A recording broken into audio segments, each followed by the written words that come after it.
이 땅, 이 가운데 얼마나 많은 위험 요소가 있는지 모릅니다. 곳곳에서는 테러가 일어나고 있고 또 그로 인해서 많은 사람들이 불안에 떨고 있습니다. 얼마 전에는 이런 기사도 있었습니다. 우리 한국 또한 테러의 위험 국가다라는 그런 기사였지요. 이러한 가운데 우리는 어떠한 자세로 이 테러에 대해서 또 이런 위험에 대해서 살아가고 있는지, 어떤 자세로 살아가고 있습니까? 그들이 하는 것처럼 알라는 위대하다라고 외치며 싸워야 되겠습니까? 그들이 하는 것처럼 신은 위대하다라고 말하는 것처럼 총 들고 나아가서 또 자폭 테러를 하면서 이렇게 해야 되는 것이겠습니까? 겉으로 보기에는요, 그들은 자신의 신을 위해서 싸우는 것만 같습니다. 그들의 신을 이렇게 외치고 또 자신이 신을 위해서 뭔가를 하는 것처럼 우리 눈에는 보이기 때문이지요. 하지만 그들의 신의 존재는, 그 이유는 자신들이 계획하고 싶어하는 일을 위해서 존재한다라는 거예요. 어떤 범죄도 신이라는 이름으로 선하게 포장해버린다라는 것입니다. 그리고 내가 목표를 정하고 법도 정한다라는 거예요. 그러면서 신을 팔아서 자신의 유익을 얻는 이런 집단들 아니겠습니까? 내게 없는 힘과 다른 모든 것들을 가지고 있는 신은요, 단지 내가 이루려는 일에 동원될 뿐입니다. 이것을 따르는 사람들은 항상 악한 일 가운데 이용당하게 되어지는 것이지요. 이 이방 종교의 신 어떻습니까? 이 알라딘 램프의 지니와 같다라는 거예요. 뭐냐면 램프 속에 사는 이 지는요, 놀라운 이 능력을 가지고 있습니다. 하지만 알라딘이 이 램프를 문지르지 않는 이상 어떤 능력도 행할 수가 없는 거예요. 언제나 알라딘의 그 손에 장악되어져 있다라는 것이지요. 네. 하지만 기독교는 어떻습니까? 우리가 주여 주여 한다고 해서 하나님께서 우리 가운데 일하시는 것입니까? 그렇지가 않지요. 하나님의 주권 가운데, 하나님의 뜻 가운데 하나님은 일하신다라는 거예요. 알라딘의 램프를 이렇게 문지르는 것처럼 뭔가를 한다고 해서 하나님이 일하시는 것이 아니에요. 하나님은요, 절대 이용당하시지 않습니다. 그렇기 때문에 이 기독교인이 살아가는 방법은 내가 원하는 대로 하나님을 이용하는 이방신의 모습이 아니라 계시된 말씀대로 살아가는 순종의 삶이 있어야 된다는 거예요. 하나님 말씀에 순종하는 것밖에는 없어요. 내가 하나님을 다스리고 또 내가 하나님을 이용하고 내가 하나님을 조종하고 이런 것이 아니에요. 우리가 기도하는 이유가 무엇입니까? 하나님의 뜻을 알고 그 뜻 가운데 거하기 위해서, 그 뜻 가운데 살아내기 위해서 우리가 기도하는 것 아니겠습니까? 그렇죠? 순종의 삶밖에는 없습니다. 또 이러한 순종을 위해서는 필요한 것은 나를 내려놓는 자기 부인이 필요한 거예요. 나를 부인해야 돼요. 이것이 되어지지 않으면 순종은 있을 수 없는 것입니다. 곧 자기 부인을 통하여서 순종의 삶을 살게 되어지는 것이지요. 내가 살아 있어서는요, 내 뜻이 아직까지 하나님 말씀 가운데 이것들을 덮치고 있다고 한다면 절대로 순종의 삶은 있을 수가 없는 거예요. 나를 부인해야 돼요. 나를 내려놔야 되는 거예요. 오늘 말씀을 통해서 내 삶에 나는 없고 예수님만 사는 순종의 삶을 다짐하고 또 깨닫는 시간이 되어지기를 바랍니다.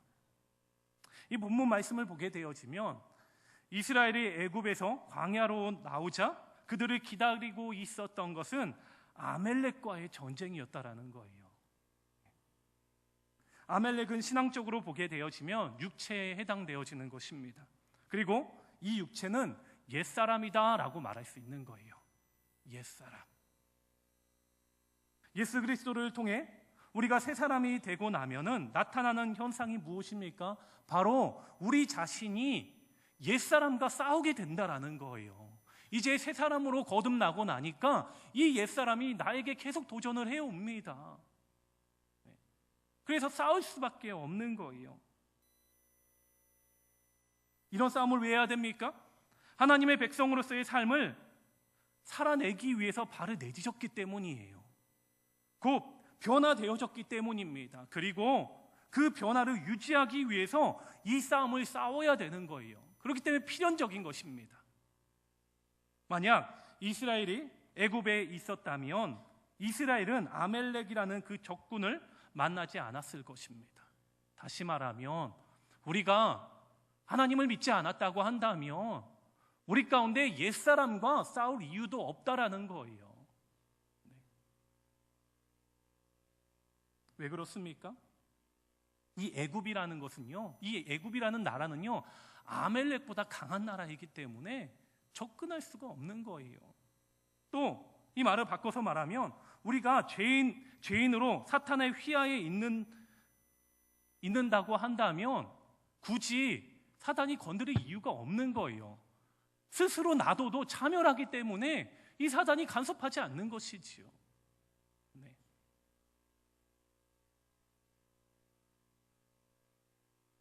이미 죄인이기 때문에 우리를 유혹하거나 대적할 필요가 없는 것입니다. 그렇기 때문에 신자들이 겪는 많은 갈등들은요, 예수 그리스도를 믿지 않았더라면 생기지 않았을 거예요. 신자들은 자신의 유익을 위해 거짓말을 해야 한다든지 아니면 다른 사람을 비난하는 자리에서 함께하는 것과 같은 이웃을 아프게 하는 일들에 갈등이 생겨납니다. 하나님을 믿고 나니까 이런 갈등들이 생겨나는 거예요. 이전에는 그런 것들에 대해서 아무 꺼리낌이 없었는데 이제는 믿고 나니까, 하나님의 백성이 되고 나니까, 내가 하나님의 백성이라는 것들을 깨닫고 나니까, 새 사람이 되고 나니까 이것들이 걸리기 시작하는 거예요. 갈등이 되어지는 거예요. 내가 믿지 않았다면 내 유익을 위해서 이런 것들은 문제가 되어지지 않았겠지요. 자그마한 어떠한 양심의 꺼리낌은 있었겠지만 이렇게 힘들지는 않았을 거예요. 예수 그리스도를 믿는다는 것이 행복한 것은 사실이지만 어려운 일이 훨씬 더 많습니다. 왜 그렇습니까? 손해를 보더라도 말씀대로 살아가는 것이 신자로서의 진정한 승리다라는 것을 알기 때문에, 그렇게 살아야 된다라는 것, 그것을 알기 때문에 이것들을 선택하려고 하니까 이것이 어려운 거예요. 그렇지 않습니까? 얼마나 힘이 듭니까? 하나님 말씀대로 살아가는 게 나는 쉬워요 라고 말하는 사람은 없습니다. 왜 그렇습니까? 옛사람과 계속 싸워내야 되기 때문에, 이것들이 계속 나를 자극하기 때문에, 이것이 나의 손해로 다가오기 때문에 그런 것 아니겠습니까? 이스라엘과 아멜렉의 전쟁 중에서 여호수아는요, 야전 사령관입니다. 그런데 승패는 여호수아가 어떻게 싸우느냐에 달려있지 않습니다. 모세가 손을 내리면 지는 것이고요, 손을 올리면 이기는 거예요. 누구에게 달려있습니까? 모세에게 달려있는 거예요. 왜 이렇게 돼야 되는 것입니까? 본문의 아멜렉과의 싸움은 바로 제와의 싸움을 말하고 있는 것이기 때문이에요. 말씀 가운데서 해석해보면 육체와의 싸움은 내가 어떠한 굉장한 무기를 가졌는가, 어떤 전술을 가졌는가, 또 어떤 병력을 가졌는가, 이거에 있지 않은 거예요. 싸움의 당사자인 여호수아에게 싸움의 승패가 달려 있는 것 같습니다. 하지만 승패는요, 여호수아가 아닌 하나님을 향해서 손을 뻗고 있는 모세에게 달려 있는 거예요. 즉, 내가 하나님의 편에 서 있느냐, 아니면 사단의 편에 서 있느냐, 하나님께 손을 뻗고 있느냐, 사단에게 손을 뻗고 있느냐, 이거에 달려 있는 거예요. 네. 여호수아서 5장을 보게 되어지면은요, 여호수아는 이제 여리고가 보이는 그 가운데 전쟁을 준비하고 있습니다. 우리 여호수아서 5장 13절부터 15절까지 함께 읽어보도록 하겠습니다. 여호수아서 5장 13절에서 15절입니다.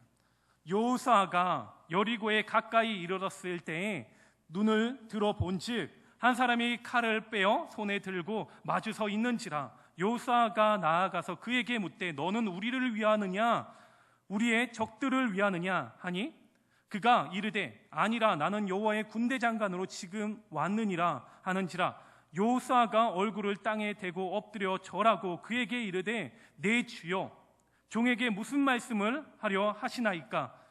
여호와의 군대의 대장이 요사에게 이르되 내 발에서 신을 벗으라 내가 선 곳은 거룩하니라 하니 요사가 그대로 행하니라. 네. 지금 어떤 상황입니까? 이제 모세가 죽었습니다. 이제 자기가 믿고 의지했던 이 모세가 죽고 이 불안한 가운데 있는 거예요. 그런데 지금 이 군대 장관, 이 등치도 크고 큰 칼을 들고 있는 사람이 앞에 서 있는 거예요. 그에게 중요한 것이 무엇입니까? 이 사람이 누구의 편인가가 중요한 거예요. 만약에 이 사람이 다른 이 아멜렉과 아니면 이들이 여리고의 이 편이다라고 한다면 이거는 굉장히 힘든 일이기 때문에 누구 편이자라고 묻고 있는 거예요. 네. 그때 여호와의 군대 장관은 나는 어느 편이 아니다. 나는 내 주인으로 왔다라고 말하고 있습니다. 그리고 내 발에서 신을 벗으라라고 명령하고 있습니다. 이 당시 노예는요 신을 신지 못했습니다. 지금 여호와의 군대 장관이 여호사에게 요구하는 것이 무엇입니까? 노예가 되어줘라, 종이 되어줘라, 내 앞에 굴복하라, 무릎 꿇으라라는 거예요. 먼저 네 편이냐 내 편이나 묻기 전에 네가 승리하기 원한다면 먼저 해야 될 것들이 있다. 중요한 것은 무릎을 꿇으라는 거예요. 그 자세부터 취하라는 거예요. 우리는 일방적으로 전투에서 이기기 위해서는 좋은 무기와 많은 병력을 가져야 된다라고 생각해요. 지금 여호수아의 모습도 이러합니다. 누구 편이냐? 이 사람이 이 큰 칼을 들고 있고 이렇게 장대하니 이 사람이 누구 편이냐가 중요한 거예요. 겉으로 보여지는 것들이 너무나도 중요하기 때문이지요. 그런데 그것이 아닙니다. 무릎을 꿇어야 되는 거예요. 하나님 앞에 무릎을 꿇어야 승리하게 되어지는 것입니다. 영적인 전투에 있어서 그것이 무엇과의 전투이며 어떻게 해야 하는가, 이 자세가 고쳐지지 않는 한 전투에서 승리는 불가능하다라는 것입니다. 이 문제를요 갈라디아서 5장에서는 너희는 성령을 쫓아 행하라 그리하면 육체를 따르지 않게 된다라는 것입니다. 성령을 쫓으라라는 거예요. 사단이 우리를 유혹하는 가장 큰 방법은 죄와의 싸움에서 나로 하여금 직접 싸우게 하는 것입니다.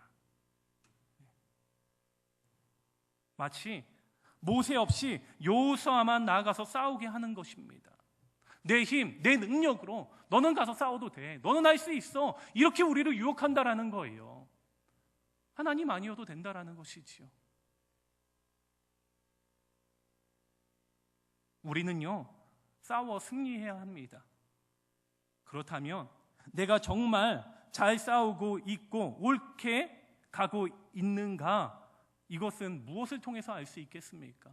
내가 정말 잘 싸우고 있구나, 내가 지금 승리의 길로 가고 있구나, 무엇을 통해서 알 수 있겠습니까? 바로 열매를 통해서 알 수 있는 거예요. 성령의 열매를 통하여서 내가 지금 제대로 된 길을 가고 있구나, 이것들을 깨닫게 되어지는 거예요. 그래서 우리는요 우리 삶 가운데 성령의 열매를 맺어야 되는 거예요. 그것이 우리의 삶이 성령을 쫓는 삶의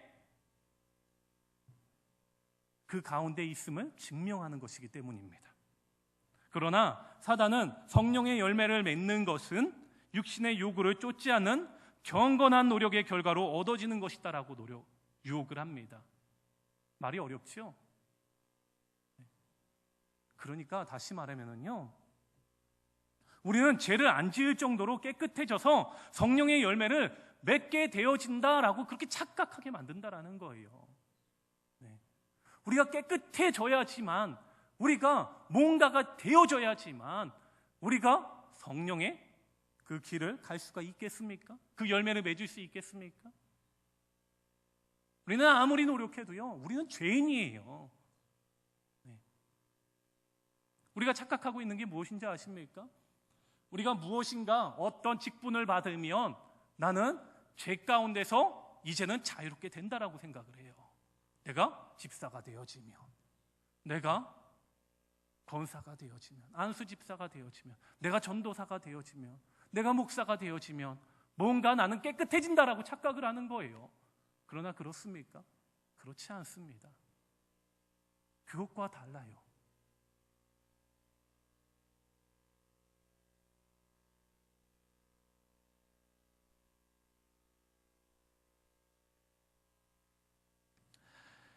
신자는 죄를 짓지 않는 육체가 되는 것이 아닙니다. 또 신자의 목표는 죄를 안 짓는 것이 아니라 의와 거룩한 길을 걷는 것이 목표인 거예요. 신앙생활에 있어서 가장 크게 영향을 끼치는 것은 결국 무엇을 향해서 가는 싸움인가, 이거예요. 죄를 향하여 그쪽으로 가고 있는 것만큼 잘못되어 있는 것은 없습니다.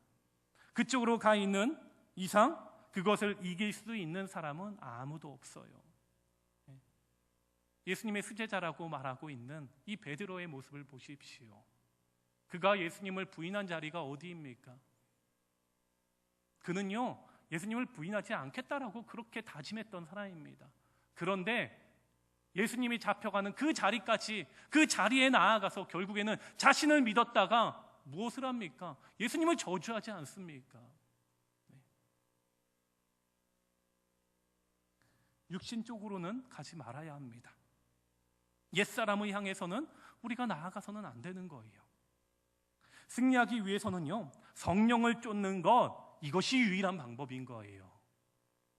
여기서 말하는 육신은 우리의 몸을 의미하는 것이 아니라 죄에 젖어 있는 인간의 본성을 의미합니다.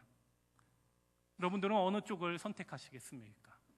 성령을 쫓는 그 삶을 선택하시겠습니까? 아니면 옛사람을 쫓는 육신의 그 삶을 선택하시겠습니까? 무엇을 선택하시겠습니까? 성령을 쫓아야 합니다.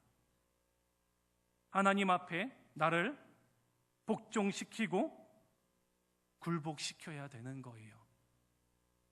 굴복시키는 것은 성령을 쫓는 마음이고, 이것이 되어지는 것은 성령 충만이다라고 말할 수가 있는 거예요.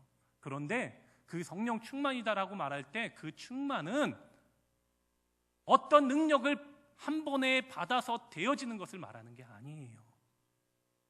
네. 우리가 이것들 가운데 하나님의 말씀으로 훈련되어지고 또 그것 가운데 피나는 싸움을 하는 것이 성령 충만이에요. 우리는 죄를 쫓지 않고 하나님의 약속을 쫓기 위해요, 하나님 앞에 나를 굴복시키는 그 모습이 있어야 되는 거예요. 이것은 나를 쳐서 복종케 하는 필사적인 싸움인 것입니다. 바울도 믿는 신자들에게 권면하기를 히브리서 12장 4절부터 5절에 너희가 죄와 싸우되 아직 피 흘리기까지 대항하지 아니하고 또 아들들에게 권하는 것 같이 너희에게 권하신 말씀도 잊었도다. 피 흘리는 필사적인 그 싸움을 해야 된다라고 말하고 있습니다. 사단은 우리 가운데 교묘하게 들어와 있습니다. 우리가 보여야지만이, 우리가 뭔가 귀신 들린 모습을 보여야지만이 그것이 사단이 들어온 것이다. 아니에요. 그렇지 않지요. 지금도 우리를 얼마나 많이 유혹하는지 모릅니다. 교묘하게 우리 가운데 와서 우리를 유혹하고 있는 거예요. 우리를 속이면서 그렇게 살게 만드는 거예요. 누가복음 12장에 억울한 일을 당했다고 생각하는 어떤 사람이 예수님께 요청을 합니다. 자신의 형이 자신과 재산을 나눠야 된다라는 거예요. 그것들을 다 차지하고 있습니다. 도와주세요. 우리 형에게 말해서 그 재산을 나누게 해달라는 그런 부탁을 하고 있습니다. 이 주변 사람들도요, 같은 생각을 가졌나 봅니다. 당연하지. 그것들은 그렇게 있을 수가 없지. 나눠지게 예수님이 힘써줘야지라는 그런 생각을 가진 것 같습니다. 그런데 예수님께서 오히려 그를 책망합니다. 또 말한 당사자뿐만 아니라 모인 모든 이들에게 말씀하고 있습니다. 탐심을 물리쳐라라고 말하고 있습니다. 네. 모두가 선으로 가려진 죄악을 발견하지 못하고 이 고개를 끄덕였습니다. 그러해야 된다라고 인정을 했습니다. 예수님께서 모두에게 그 안에 탐심을 물리쳐야 된다라고 말씀하셨어요. 그들 가운데는요, 이런 생각을 가졌을 거예요. 당연하지, 그렇게 하는 게 맞죠. 세상 사람들이 다 그렇게 하니까 그 가운데 그 법칙대로 살아야지 라고 하면서 고개를 끄덕였을 거예요. 그러나 예수님께서는 그 속에 있는 탐심을 보고 있는 거예요. 재산에 욕심 부리고 있는 이 동생의 모습을 보고, 또 그 가운데 그것들을 합리화시키려고 하는 이 모습들, 그것들을 보고 탐심을 물리쳐야 된다라는 것들을 말하고 있는 거예요. 이 사단이 우리를 이렇게 교묘하게 들어와서 우리를 유혹하고 우리를 이 가운데 휩쓸게 만든다라는 것이지요. 물리쳐야 되는 거예요. 물리쳐야 된다라는 것은 무엇을 의미합니까? 우리가 싸워야 된다라는 것입니다. 그냥 나가주세요, 이렇게 굽게 말하는 게 아니에요. 피 흘리면서 싸워내야지 이것들을 물리칠 수 있다라는 거예요. 그렇다면 그 물리치는 방법이 무엇이겠습니까? 기도 말고는 이러한 능력이 나가지 않는다라고 말씀하십니다. 기도해야 합니다. 기도하는 것은 우리에게 너무나도 중요한 사명이에요. 그러지 않고는요, 우리는 이길 수가 없습니다. 네. 한 번에 뭔가가 딱 되어져 가지고 일어나는 게 아니에요. 이 많은 이들은요, 기도를 노동이다라고 얘기를 해요. 그 노동의 일들을 해야 되는 거예요. 땀 흘리면서, 피 흘리면서, 끝까지 싸우면서 기도해야 되는 거예요. 그리고 거룩한 삶을 살아내기 위해서 애를 써야 되는 거예요. 우리의 삶을 그냥 세상 흐르는 대로 그냥 놔둬버리면요, 죄로 흘러가게 되어지는 것입니다. 그렇기 때문에 깨어서 내 삶의 방향을 거룩으로 조정해야 하는 것입니다. 그런데 이렇게 애를 쓰는 것이 내 능력과 내 의지로 되어질 것만 같지만 그렇지도 않는다라는 거예요. 참 어렵지요. 기도해야지 한다고 해서 그게 기도가 되어집니까? 이것 또한 잘 되어지지 않아요. 먼저는요, 무릎을 꿇어야지요. 나를 굴복시키지 않고는요, 이것이 되어지지 않는 거예요. 거룩한 삶을 살아내는 것도 마찬가지예요. 나를 굴복시켜야지요. 계속 내 안에 이 욕구들이 계속 올라오는데 이것들을 굴복시키지 않고 나를 죽이지 않고 무엇이 되겠습니까? 하나님의 말씀 가운데 순종이요? 있을 수 없습니다. 성령을 따르는 것? 있을 수 없는 것이지요. 무릎을 꿇어야 됩니다. 여호와의 군대의 장관 앞에 무릎을 꿇었던 이 여호수아처럼 우리 또한 꿇어야 된다라는 거예요. 우리는 매일매일의 삶 속에서 나를 죽이고 하나님께서 나를 인도하시는 대로 쫓아가는 것입니다. 우리의 신앙생활에서 가장 많이 간과되고 있는 점은 아무도 하나님께서 요구하시는 삶이 무엇인지 알려고 하지 않는다라는 것입니다. 이제 주님께 무릎을 꿇어야 됩니다. 그리고 주님이 원하시는 것이 무엇인지 들어야 되는 거예요. 네. 여기서부터 기도가 나오는 것이고 여기서부터 거룩한 삶이 시작인 것입니다. 성령을 쫓는 것이 바로 이것입니다. 나를 죽이고 무릎을 꿇는 것. 네. 성경의 열매를 맺으라라고 말씀하고 있습니다. 그러나 그 말씀은 그 열매 자체를 맺기 위해 애를 쓰라는 것이 아니에요. 성령을 쫓아가면서 자연스럽게 맺어지는 이 열매를 말하고 있는 것입니다. 온전한 과정이 있어야 맺어지게 되어지는 것입니다. 열매만 보고 달려나가다가는요, 넘어지게 되어지는 거예요. 우리 가운데 얼마나 이 거짓된 성령의 열매라고 하는 것들이 많이 보여집니까? 그것들을 구분하는 것조차도 너무나도 어렵지 않습니까? 누구를 치료한다, 어떤 것들이 되어졌다, 이런 것들 가운데 그 열매만 보고 따라 나아가다가는요, 어떤 일이 당해지는지 아십니까? 결국에는 실패하게 되어지는 거예요. 패하게 되어지는 것입니다. 이 성령의 열매라는 것은요, 내가 온전히 지금 제대로 된 길을 가고 있는가, 이것들을 우리가 그 열매를 보면서 알 수 있게 하는 거예요. 우리가 온전한 길을 가게 되어지면, 성령의 길을 가게 되어지면, 그것을 쫓게 되어지면 우리 가운데 이 성령의 열매는 필연적인 이 관계를 통하여서 열리게 되어지는 거예요. 우리 말씀을 보십시오. 마태복음 7장 15절과 우리 18절입니다. 우리 함께 보도록 하겠습니다. 마태복음 7장 15절부터 18절입니다.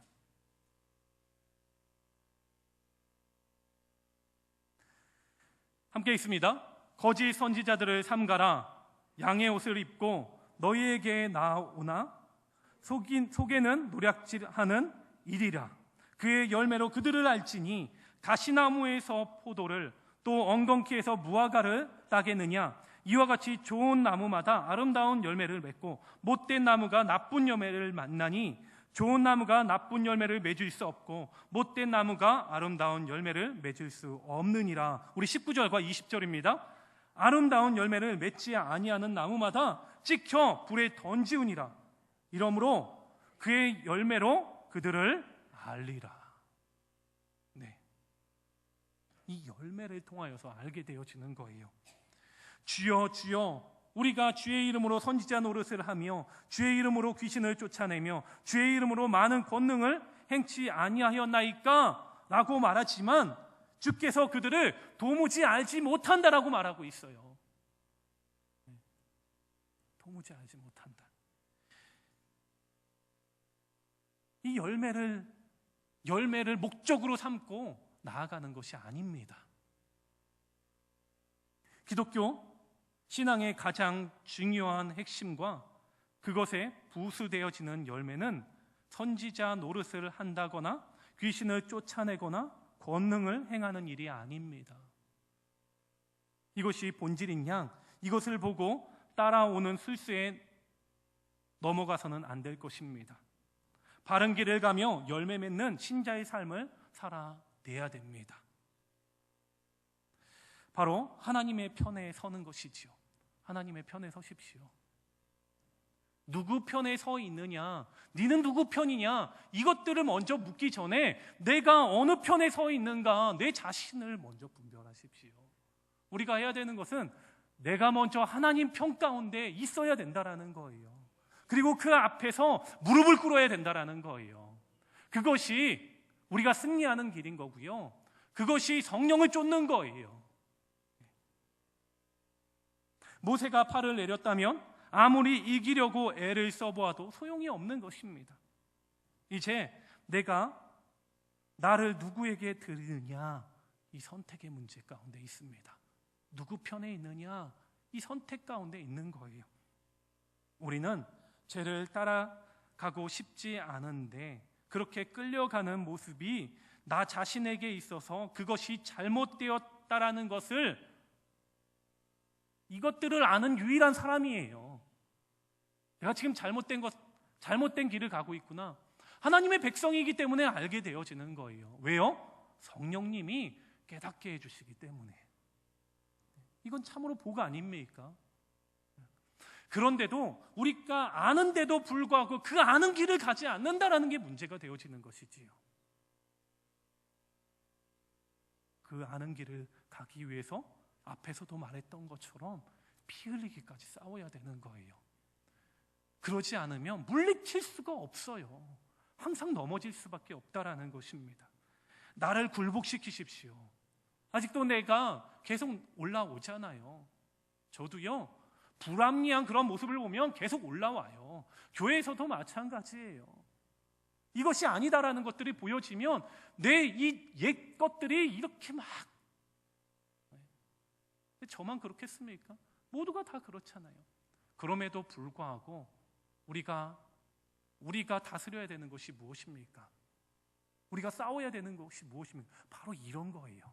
이런 것과 싸워야 되는 거예요. 네. 여러분, 승리하시기를 바랍니다. 승리하셔야 돼요. 그 승리는요, 쉽게 주어지지가 않아요. 각오들 하셔야 됩니다. 그리고 철저하게 힘내십시오. 피 흘리기까지 싸워내십시오. 하나님께서는요, 그런 피 흘리기까지 싸우는 우리들을 지금 바라보고 계시고 또 우리를 응원하고 계십니다. 또 함께 하시며 힘을 더하여 주십니다. 그 주님을 의지하면서 승리하는 우리 성심교회 성도들이 되어지기를 바랍니다. 아멘. 이렇게 찬양하도록 하겠습니다.